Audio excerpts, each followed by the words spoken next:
lived with the or not lived with, but like spent a lot of time with the person that this play is about? No. No, she died in 1959. So we went and researched whatever we could find about her life, and there really wasn't all that much, just her buildings, and so.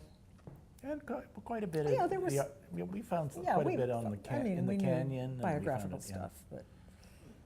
But we spent 6 months just following her trail. Wherever she had a building or there was an ancient ruin that inspired her, we saw it all in the Southwest. It was a great way to spend a sabbatical. Yeah, it was really fabulous. enjoyed It was perfect. And then after 6 months, we sat down to write, and I had a ball doing that. And Yeah, it was fun. so 3 months later, we opened it at the Canyon, or actually opened it at La Posada, one of her buildings, existing buildings. And the next week, we opened it on the rim of the Grand Canyon, which was really exciting. Wow. Yeah. How many Yeah, it was buildings neat. did she do? Well, there are 11 buildings left. She worked for the Fred Harvey Company. Have you ever heard of them? There's a movie called The Harvey Girls with Judy Garland. Oh. It's a musical. It's really dopey. I watched a lot of Disney Channel as a kid. Yeah, In the well, early 80s, all they did was run old movies. Like, yeah. Probably like one of the 5 people in my age group that knows who Danny Kaye is. So. Oh, I love Danny Kaye. Well, anyway, she worked for the Fred Harvey Corporation, which they were responsible for making train travel comfortable at the turn of the 20th century. Actually, from about the 1880s on, they set up lunch counters in all of the stations.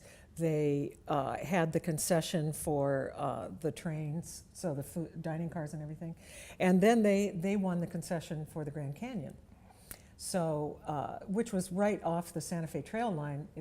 They had this deal where you get off the train and drive in these fancy cars. This was the 1915 to 25, that long ago. And people would get off the train in Williams, Arizona, and drive an hour north to the south rim of the canyon, where they would stay in this fancy hotel. And so the Harvey Company, they owned all the concessions. And from about 1907 on, she was hired as their principal architect and decorator. And she divided her time between doing the canyon and doing working for the corporation everywhere from Chicago to Los Angeles. So she was one busy woman. Have you been to the canyon? Yeah. Okay, then you've seen her buildings, because almost every building designed on the south rim was designed by her. If they're stone. Yeah. That's kind of the rule. If it's a log building, she didn't design it. If it's a stone building, it was hers. So she designed, there's one that is right on the rim of the canyon. It looks like it's part of the canyon. It's called Lookout Studio. It's right by the Bright Angel Trailhead. And that was one of her designs. Hopi House, which is a retail shop outside of El Tovar, is hers. The El tower, Tovar isn't, though. the watchtower at Desert View. What made you, I mean, you guys got the thing from UA. What made you decide on her? I mean, she sounds question. fascinating. Don't get me Well, wrong. Yeah, oh no, and a lot of people have asked that. We are Yeah. artistic vampires, so be careful or you'll get a show written about your life. No, we're always looking. Liz, I've been in obviously, SAG longer than him. Liz has 5 one-woman shows she's done. I think that's the I think count. it's 4, David. You keep saying 5, but I can't remember the 5th. Okay. Libby, Shakespeare's Libby, Will, these Molly two. Ivins, and what's her name? Mary. So that's 4. I don't think there's another one. Okay. I do the Shakespeare thing, but that doesn't count. No, sure that counts. Okay. Well, Anyway, we picked up a book at the Grand Canyon, and it was all about her life and times, and I turned to Liz and said, do you know anything about her? And we leafed through it, and we said, boy, that sounds exciting. And we put it kind of in the back of our memory. This was about 10 years ago, probably. at least, yeah. And then we were looking for projects for one-woman shows. And we had approached the people who own the rights for Margaret Burke White. And she's a photographer that you probably best know as Depression-era photography. Really startlingly wonderful shots, and she's got a lot of very famous shots. But we couldn't get the permission to use her images. So we gave that up. And when we wanted to take one more sabbatical, because we're retiring this year, so we started talking about Mary Coulter, and rest is history. And plus, we have a house down there, and it was like, Yeah, we live we in wouldn't our have to pay house, and, rent. yeah. We got a place to live. Yeah, and we get to see So it all all the kind great of- sights of the Grand Kind Canyon. of fell in place.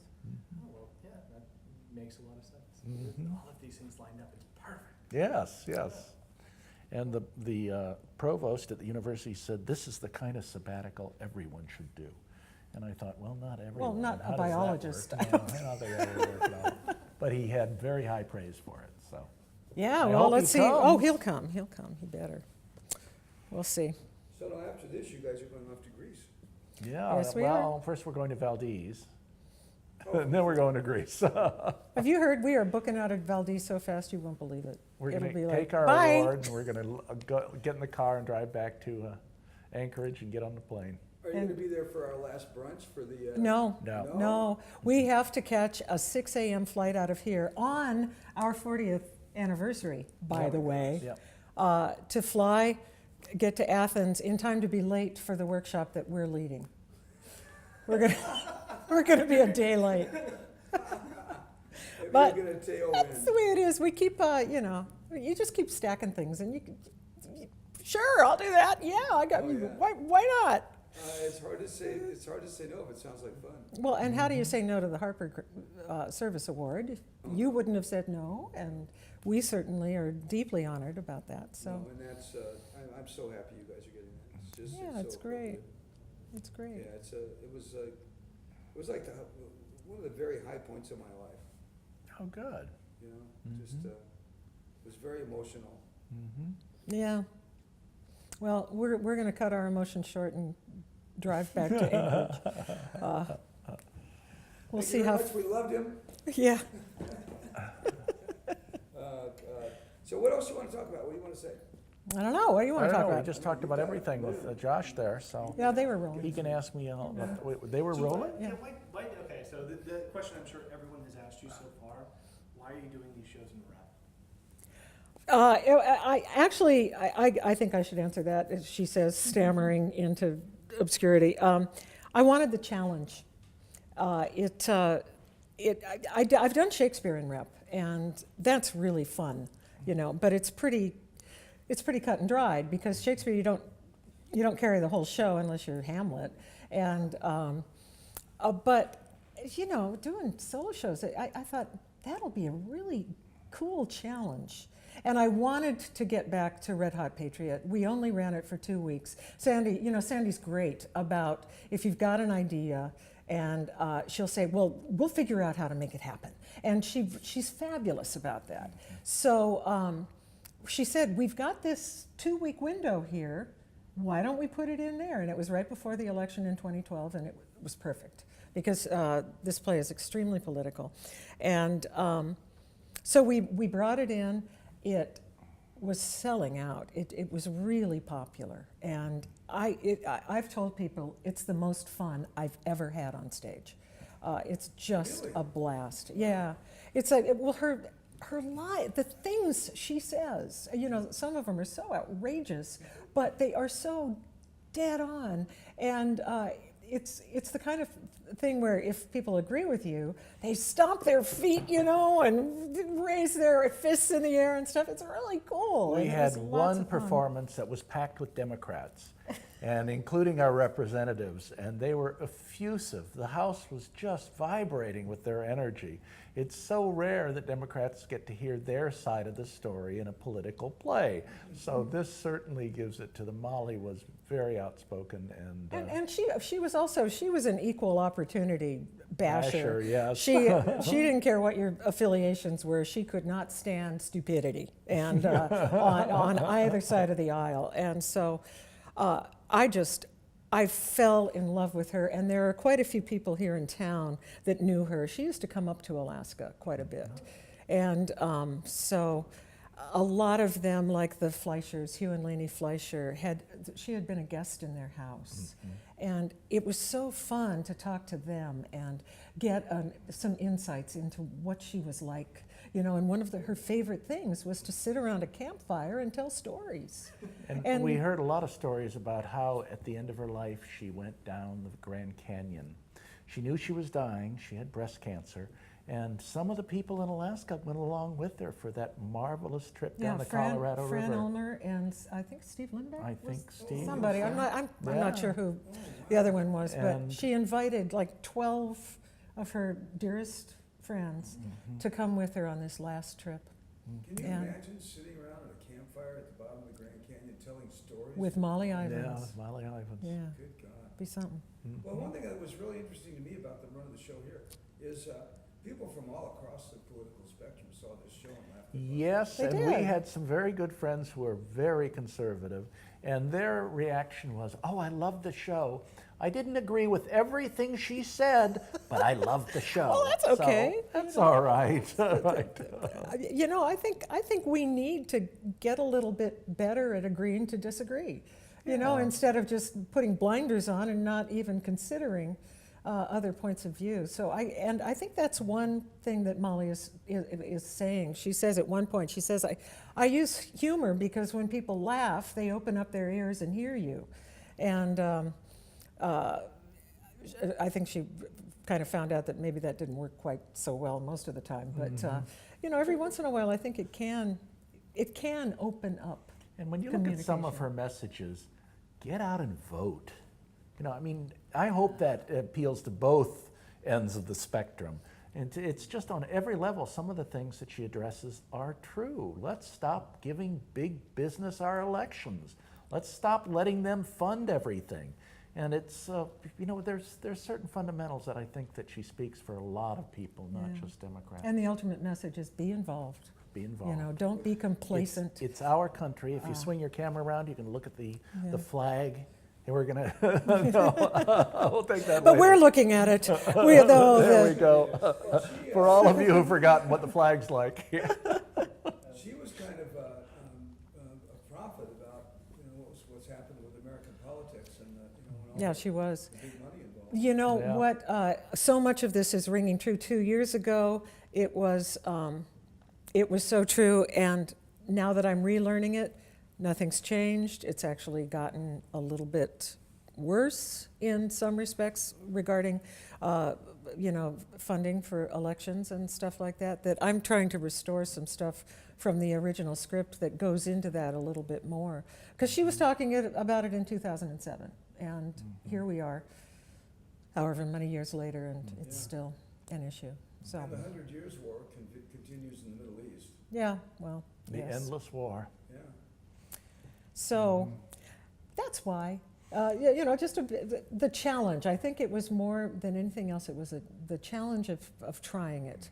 And if you had talked to me yesterday, I would have said, why did I ever think this was a good idea? And did anyone help you learn all those lines? Did anyone really spend a lot of his time with a script in front of him? Well, no, it really was working my hard? dog, actually. Your dog? She looked so Oh, I interested, but see. she's a girl. I see. Yes, Okay. you did help me a lot. Okay. Thank Hey, that you. brings me to a burning question. You two have spent your lives together in the American theater. How did you run into each other? Well, guess what? Here's a big surprise for you. We met on stage.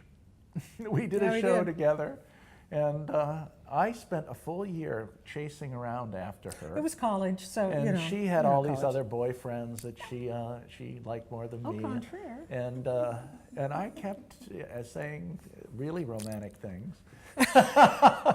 Yeah, And- like, hey, baby, you want to go down on the cliffs and drink some wine? There, no, that's Is an that romantic? invitation you can't pass Yeah. up. This was let's at, face yeah, it. Ron, you know this area, it's at Sunset Cliffs in San Diego, Point Loma. Yeah, Oh, yeah. that's So- where we met. Yeah, beautiful place. So pretty the, romantic place. spent a full Yeah. year chasing her, and she kept turning me down. And the next year, then I walked into the first auditions, and I was sitting there, and suddenly she comes running up the aisle and throws herself on me and gives me a giant hug. And I thought, wow. I just needed a summer to think about it. Yes. So we've done so many shows together. I was kind of semi-doing the math. One of my students asked me, how many shows have you done in the last 25 years? And I had to think of 30 at least in Cyrano's, and 25 at the university, and then a whole bunch that you've done solo or directed. We've been an Well, intimate it's part good to be busy, of isn't it? Alaska theater for 25 years. And I must admit, I guess it's no surprise that we're retiring and leaving, but I think a part of our artistic selves will always be here at Cyrano's. And you'll come back for the theater conference, and you'll come back. Sandy's Well, already and starting Sandy's to already talk talking about it, projects, you know. so, all it takes is a phone call and I'll be on a plane. And I'm gonna still, I'm a teaching artist for the Arts Council, and I will still stay on the roster. I'm not retiring. David's gonna Whoa. sit around and, I'm smoke going to cigars. take my walker and go disappear into the sunset. Liz is out living it up while you're in your dotage. Yes.